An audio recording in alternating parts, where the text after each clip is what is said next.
me something, it might just take the pain away.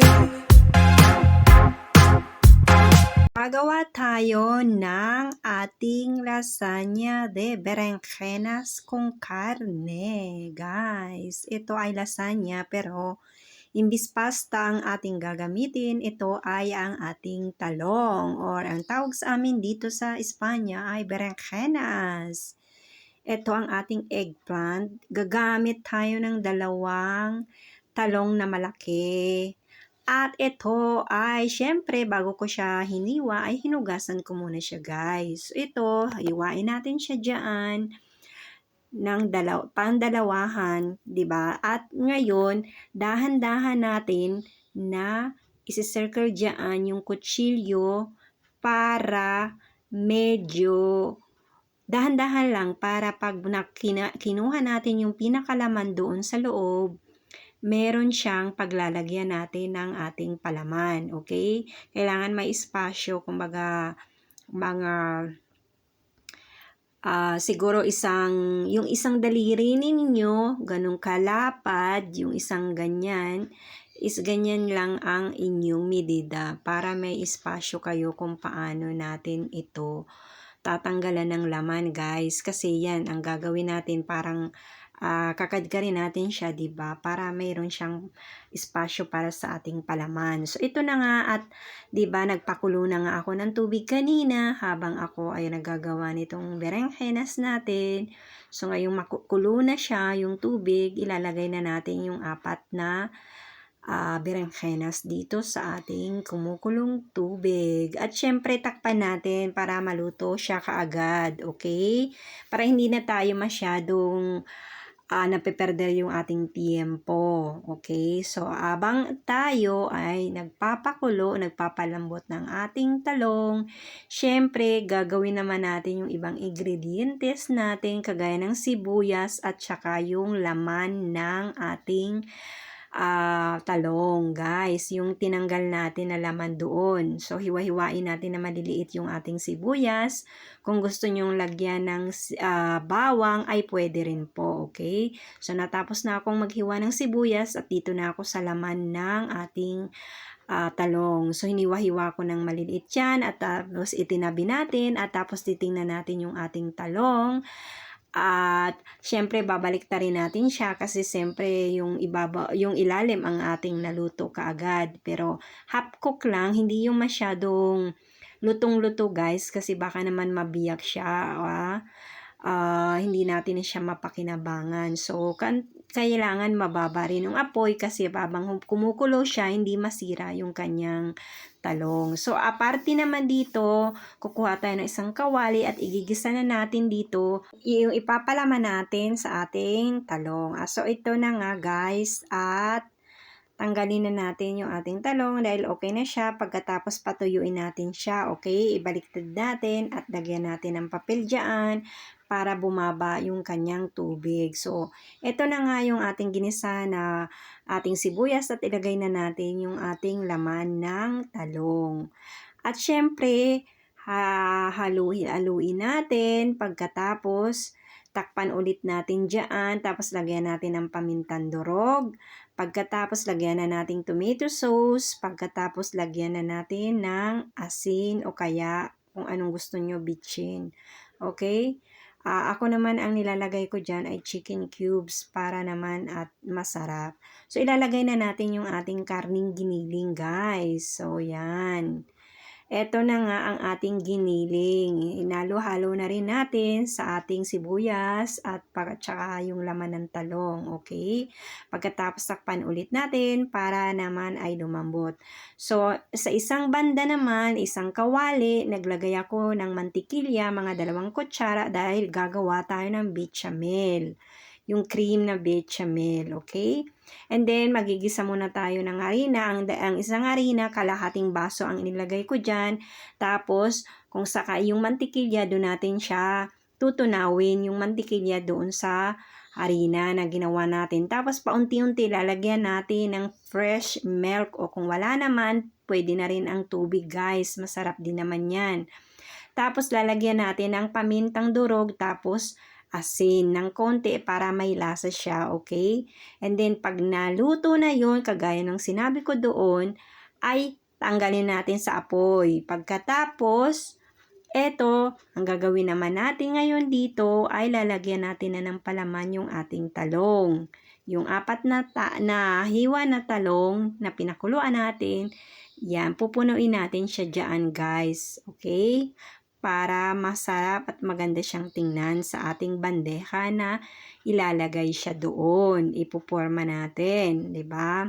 So, ito na nga at pag narelienar na natin yung ating berenjenas, ay ilalagay na natin siya doon sa bandeja na ating paglalagyan.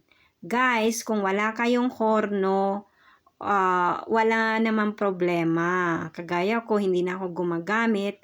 Pwede naman po tayong gumawa ng lasagna o kaya nitong berenjenas or eggplant, no? Na relleno ay okay lang yan. So, ilagay muna natin yung ating ginawang bechamel. Pagkatapos, ipaplat natin siya dyan. Pagkatapos, ilalagay natin yung apat na ating berenjenas or yung ating talong, okay? Stop with aubergines sa English, yung ating relleno de berenjenas. Stop with aubergines. Okay guys, so yan, ilalagay na natin dyan isa-isa, ikulukar na natin.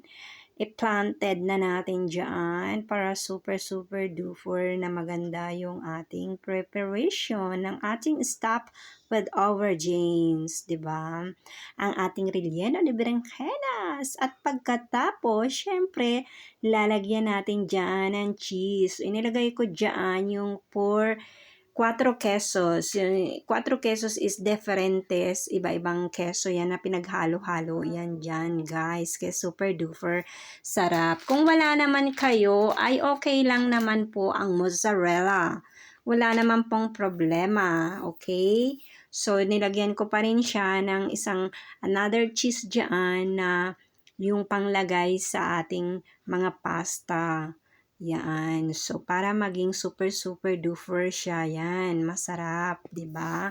Pero kung wala, mozzarella is okay na rin yun, guys. O kung wala naman kayo na mga ganyan na cheese na available sa inyong bahay, ay pwede rin yung pang sandwich na cheese. Okay naman yan, guys. Kasi, pag mainit naman yan, ay matutunaw din naman yung ating cheese. So, ito ang aking pinaka-trick dito. Itong mecherong to na parang nakalimutan ko ng tawag dito, guys, yung pang-tunaw, yan, souffle. Yan, parang mechero siya. So, pinatay ko yung yung ilaw, guys, para makita nyo kung gaano siya galing, 'di ba? Kahit maliit lang siya ay magagamit niyo siya diyan, guys. Okay?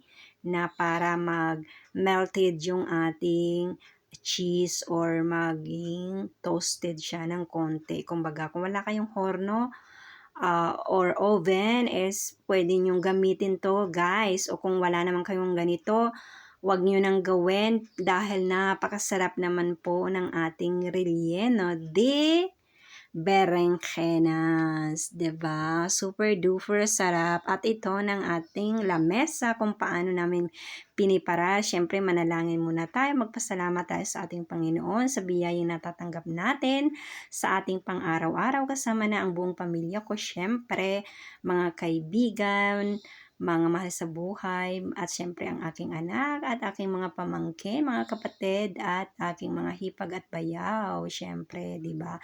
At aking mga followers sa Facebook at sa YouTube. So guys, ang ating stop with aubergines, 'di ba? Ang relleno de berenjenas na super duper sarap. So, guys, gayahin nyo na to dahil hindi kayo masisiro sa super sarap. Meron na naman kayong idea bukod sa ating tawag dito, lasagna, ay pwede rin po itong gawin ninyong relleno, 'di ba? Na napaka super duper sarap. Pwede nyong itinda. Nako, super duper po ang sarap nito, grabe. Kaya Ito na ang inyong subukan ng inyong menu bukas or susunod na araw. Kung ano pa man dahil super duper sarap. Yan, gustong gusto namin ng anak ko yan. Kasi siyempre bukod sa may karne na, ay may vegetables pa na makakain ang inyong pamilya or anak or asawa, 'di ba? O kung gusto niyo naman may kanin, pwede rin naman itong gawin yung ulam, 'di ba? So kaya gayahin niyo na dahil super super duper sarap, guys. Talaga grabe, talaga. Naglalaway ako habang nagbo-voice over ako kasi na-miss ko na naman tong aking berenjenas na to. Grabe, oh, 'di ba? Nagkamantsa-mantsa na yung ating sandok. Diyan, kaya subukan nyo na dahil super duper sarap. Hindi kayo magsisisi kapag ginawa nyo rin itong minong ito. Unang subo ay para po sa inyong lahat. So, lagi ko nga sinasabi na kapag may problema, kailangan nating ngumiti at syempre manalangin tayo. Ipanalangin natin sa mahal na Panginoong Jesucristo ang lahat ng ating agam-agam sa buhay. 'Di ba? Yung ating bigat ng pangangatawan, ng pag-iisip, ng kalooban, lahat-lahat. Ang Panginoong Jesucristo lang po ang kailangan natin. Ingat po kayo lagi. Bye-bye.